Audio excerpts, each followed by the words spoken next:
Hey everyone, my name is Sander Mosk and welcome to my video tutorial on creating fast concepts using the Shape and Light brush. In this tutorial I will explain how to use the layer style menu and how to set this up to create a layer that gives instant form to your brush strokes. It immediately creates a core and cast shadow, normal light and bounce light. You can apply a texture to create all sorts of materials like rock or metal, and you can even create some cool skin base. I also use the layer style menu to create a light brush. This brush gives a nice gloom effect to your light sources.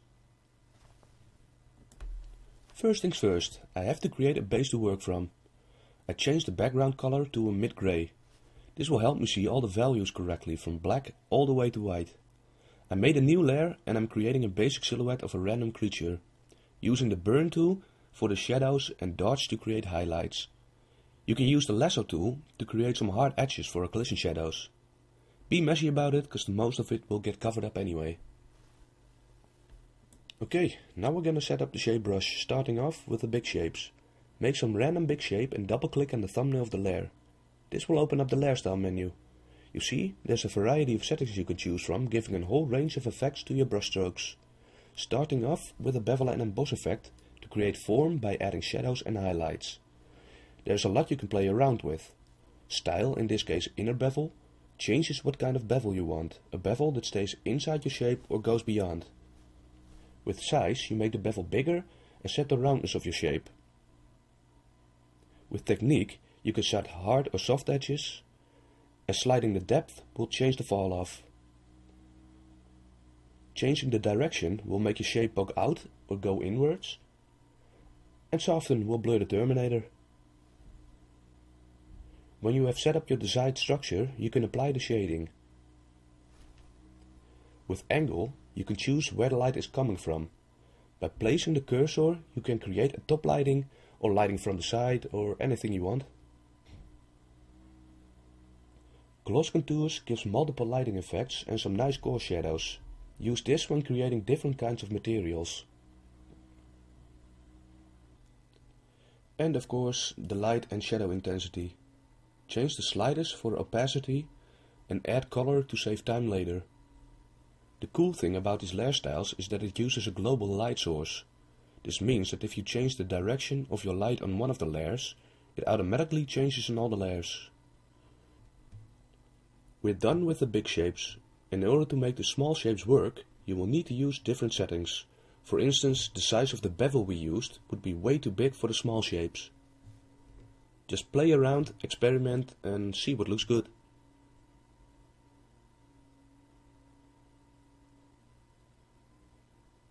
Now we're gonna set up the inner shadow. This gives an extra shadow border. It starts with black, but you can change this to any color you want. Just remember it's a shadow, so making it lighter will actually make it less visible. By unchecking the use global light, you can change where the shadow should be without changing your whole lighting scheme. Changing the distance and combined with contours can create the illusion of a bounce light, because the core shadow moves up the shape, leaving a blank space underneath it. Choke will change the fall off, and size is pretty self-explanatory. What is also a really great layer style is drop shadow. This creates a cast shadow or can be used for occlusion shadows. It uses the same sliders as the inner shadow, so see what works and know that you can always go back to change the settings or even uncheck a layer style completely. Picking the color I use for the big shapes, I'm redrawing the smaller shapes. Now copy the small shape layer so we can use this to set up the shapes that are on the shadow side. It uses most of the same settings, but of course with darker colors and shadows. Make your colors a bit more saturated and pull out a lot of your bevel highlights, because it will only be hit by bounce light. Making a new layer for the scratches and holes. Again, set up the bevel and emboss, but this time, instead of an inner bevel, choose emboss. This creates a small cut line and makes a nice bevel in and around your shape. Make the colors darker and more saturated, because we are making holes and places that get blocked for any real light source.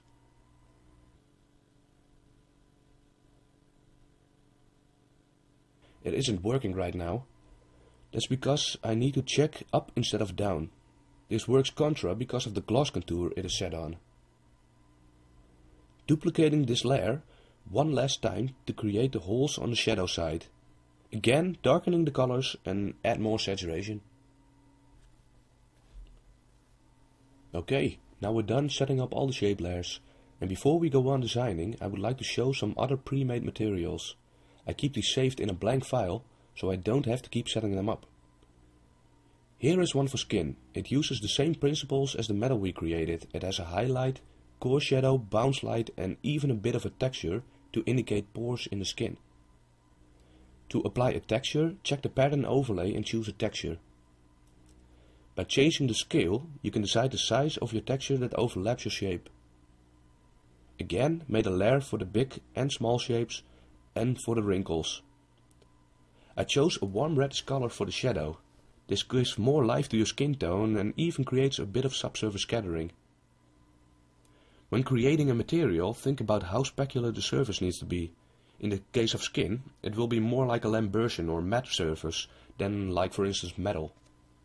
So I brightened the shadows and made the fall off smoother from the darks to the lights, getting rid of a sharp terminator.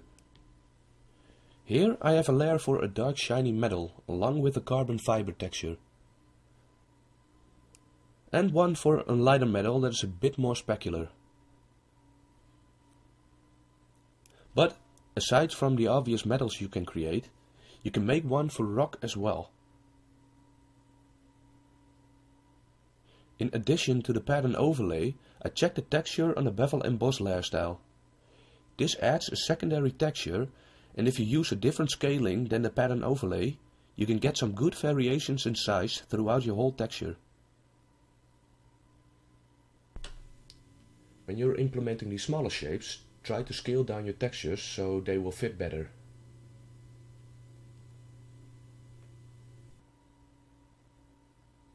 This is a ladder layer. Only made a layer for the big shapes and one for the dark folds and for the lighter folds. Using a basic grainy texture and not using too much specular highlight. The last one I want to show you is a wood layer. You can use a better texture than I did to get better results. Just go outside, take a photograph of a tree and use that for texture. You will see my light source jump around a little bit, and that's because I checked the gradient overlay in the layer style menu. This material really comes to life when you throw in the cracks.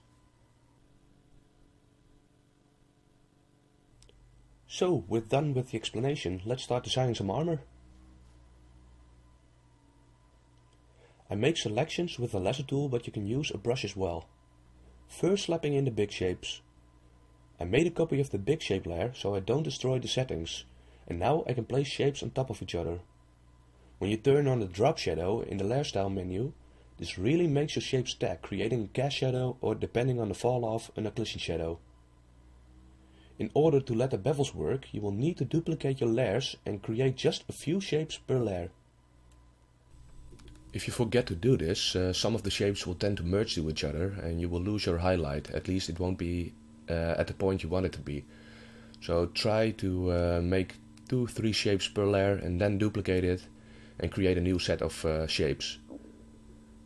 Just do this until you're satisfied and you have enough overlapping shapes, and then you can merge them together to erase away some of the parts you don't need or anything like that.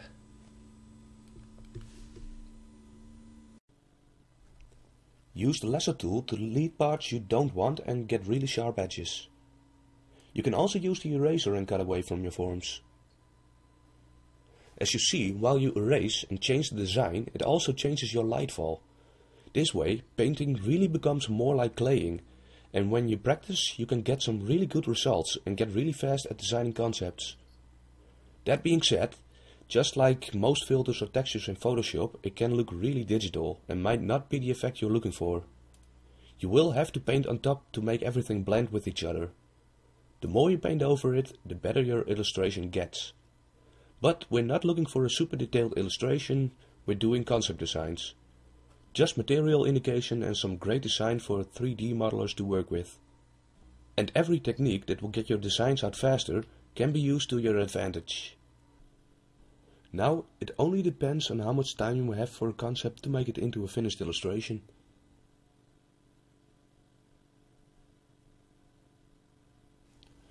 A little tip when you design something, is to let certain design elements reappear throughout your whole concept.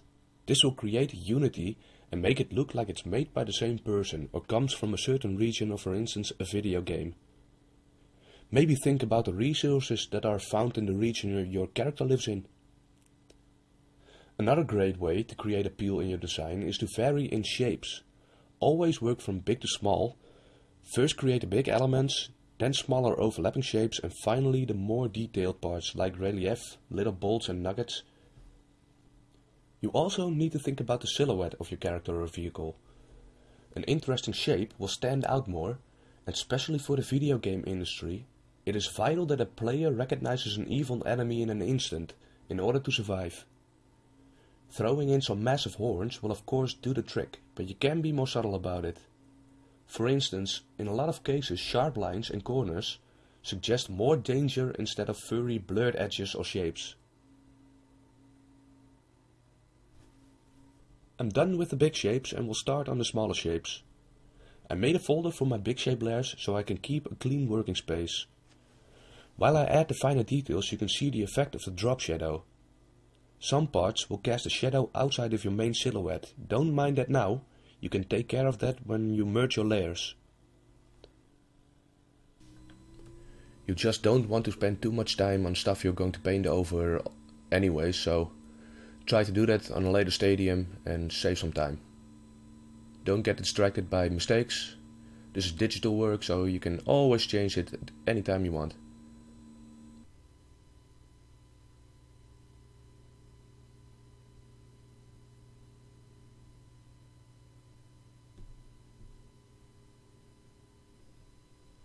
Going in with the shapes on the shadow side, I'm not really thinking about design here, I just want to show you guys all the things I've set up for you. So this piece isn't that gorgeous, but now you can understand what I'm doing here and you can implement it in your own illustrations. Making some dents on the layer set for holes. And these layer settings for holes are great to implement wrinkles in skin. And you might want to tone down the fill of your layer, so you will only see the layer styles or the layer effects. I'm trying to blend some of the lighter dents with the dents on the shadow side. And this will give a nice transitions in planes. Now you can really see which surface is hit by light and which are in shadow.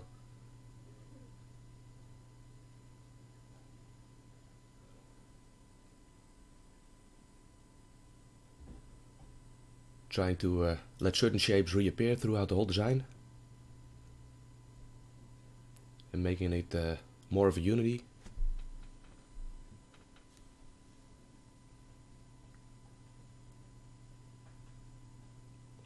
Trying out some little details. And normally I would do these things on much more layers. But just to keep it easy for this tutorial, I'm going to create most of it on just a few layers. Not think too much about it. But seriously, normally if I would do this, I would have like 100 of layers. All nicely put in a folder. So I don't lose track of everything, which is quite easy to do when you have 100 layers.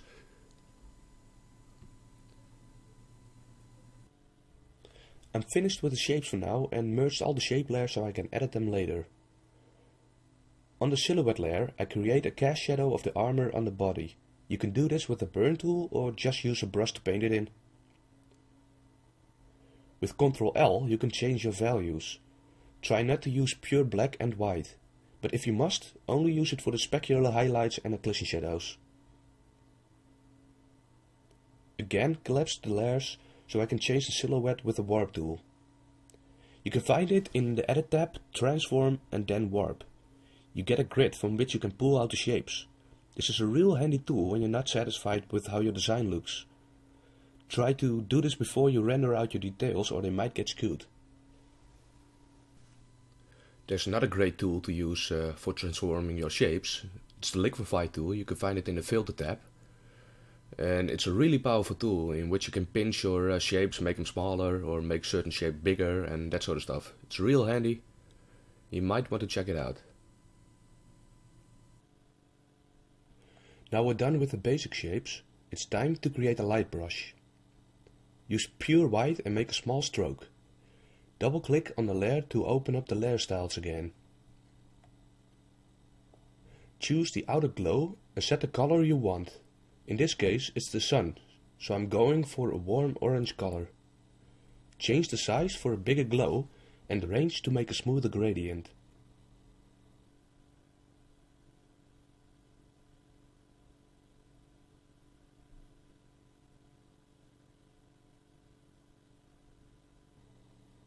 When you're satisfied, we're going to check the inner shadow and change the color from black to a dark saturated red. Pretty easy and fast to set up for multiple light sources.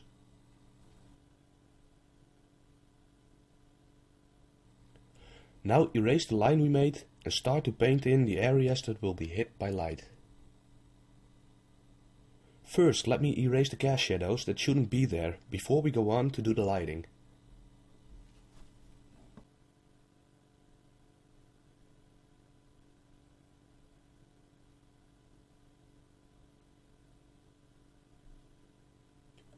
Working from big to small, we start off by slapping in some light on the larger shapes.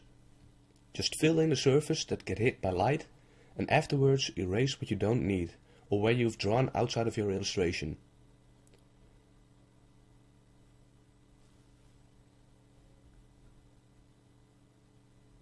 Change the opacity of the layer so we can see what we're erasing.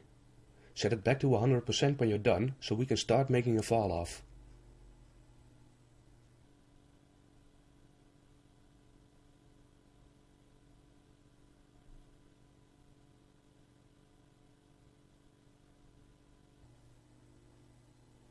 Change the opacity of your eraser to about 20% and erase from the part you want darkened to your highlight.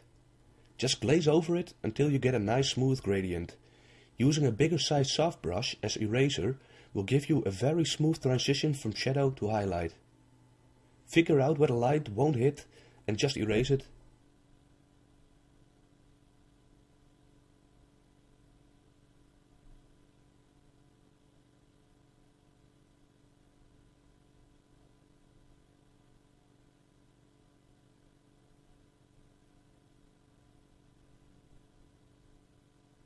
When you're done, set the opacity of the eraser back to 100% and erase away all the borders.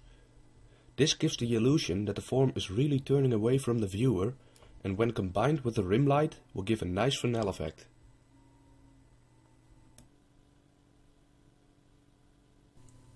I'm really trying to think of the parts that won't be hit by the light as much, and trying to think of some cast shadows here.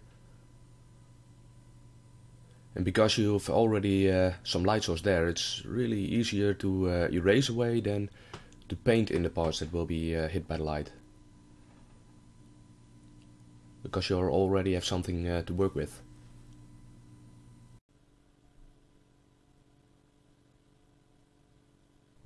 I made a copy of the light layer to finish the rest of the lighting. If you have overlapping shapes, it's easier to erase parts when they're on a separate layer. This will of course prevent erasing parts that shouldn't be erased. Now this is a really specular surface, so I'm making a bright highlight. But if you would do this for something like rock or cloth, you want to tone it down by erasing even more and make your brightest parts a bit darker. You can also lower the layer's opacity, but with the eraser you get more control over the highlights. But it's really important to think about the specularity or made quality of a surface. This will give you a variety in your textures and make things look good and the way they should be.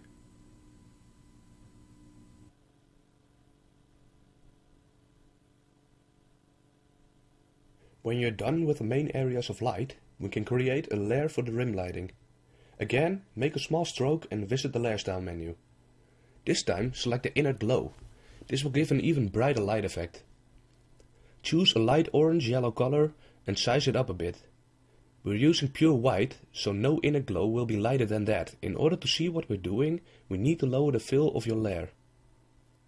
This will only change the transparency of the brush stroke, but keep all of your layer styles intact. Go back to the layer styles and check the outer glow, with a dark orange-red color.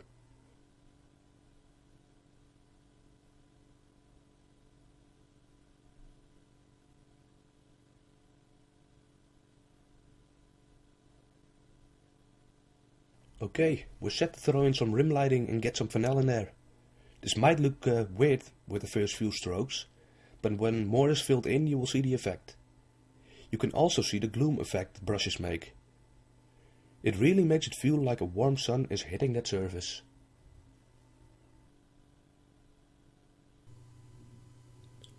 What's really important to think about when throwing in this rim lighting isn't to not just only place a rim light on the edge of a surface, but also think about the complete planes that will be hit by this overexposed light source.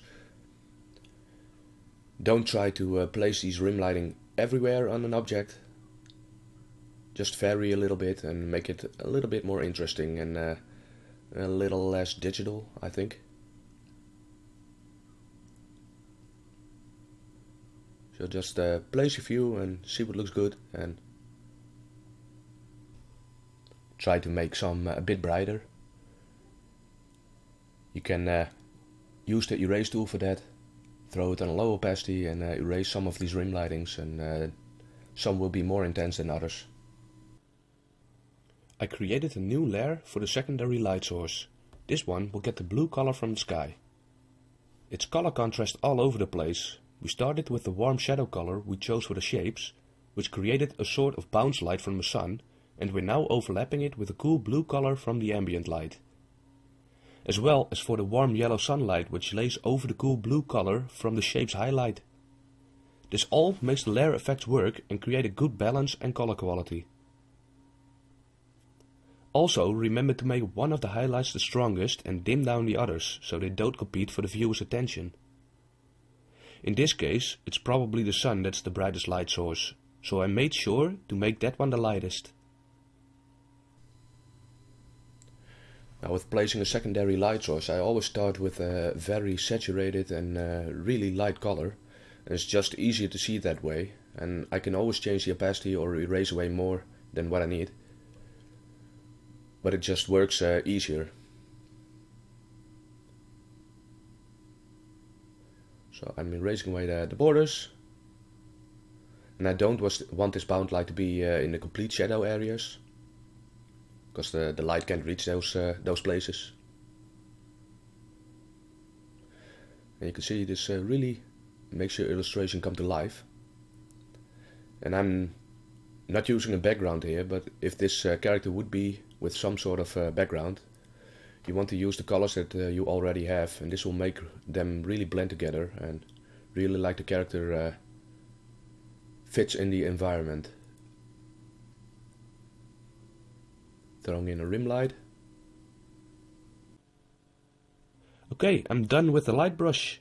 I'm just going to finish up the illustration by adding more detail.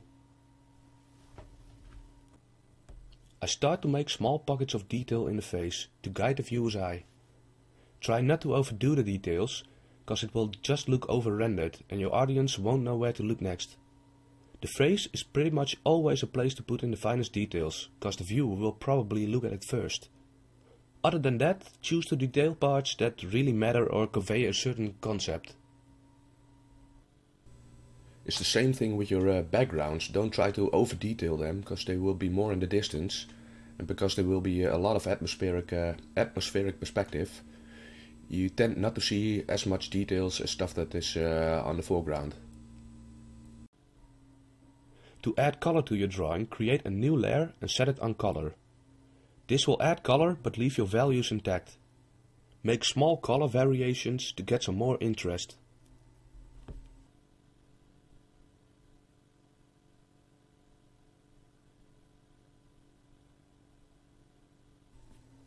I'm still not satisfied with the main figure, so I'm warping it again. If you don't overdo it, it won't hurt your textures that much, but you will have to be careful with this.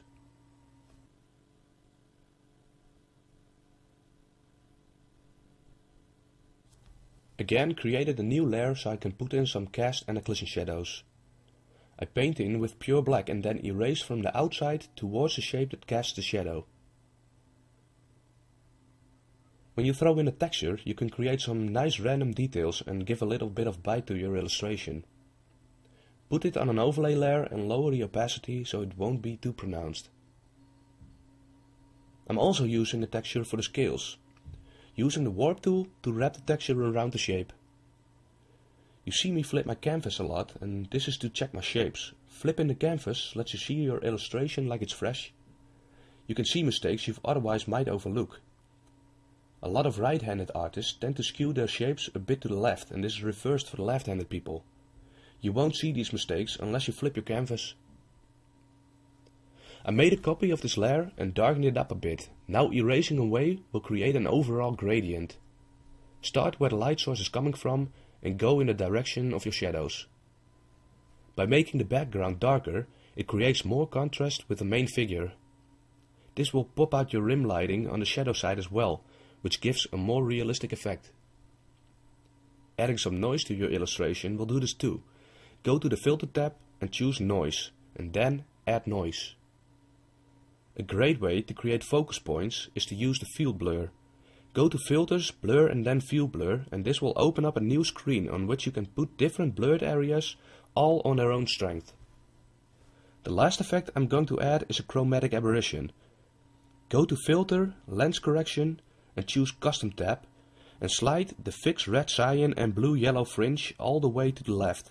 This will create a green and magenta border around the places of high contrast. This normally only occurs on a camera, but is a real cool touch to put on your illustration. Well, that was it for this tutorial. This is the finished illustration. All in all, took me about 2.5 hours to make. Considering that I was explaining stuff and taking my time, still a fast way to work. I want to show some other examples of what you can do with the shape and light brush. This first illustration shows multiple different textures and surfaces on which I use the light brush. You can see that the tiles are way more reflective and brighter than the rocks or the grass. Just change the layer's opacity depending on the material. I also made the glowing butterflies with the light brush. Some other cool effects you can make with the light brush are radiating weapons like lightsabers or glowing reliefs. You can use it to create lights on a lit window, experiment and have fun with it. This is another example of the shape brush. I started with the sketch on the left and added the overlapping parts in the helmet with the shape brush. Set the fill of your shape layer to 0, so only the layer effects are visible. This will leave your underlaying painting intact and only show the highlights and shadow side of your bevel. This is the last image I want to show you. It's a combination of the two brushes and a couple of hours of refining it. You can really achieve some cool looking things with these layer settings. I hope you enjoyed the video and that you can use the information to your benefit. Keep at it and become a better artist, and good luck and goodbye.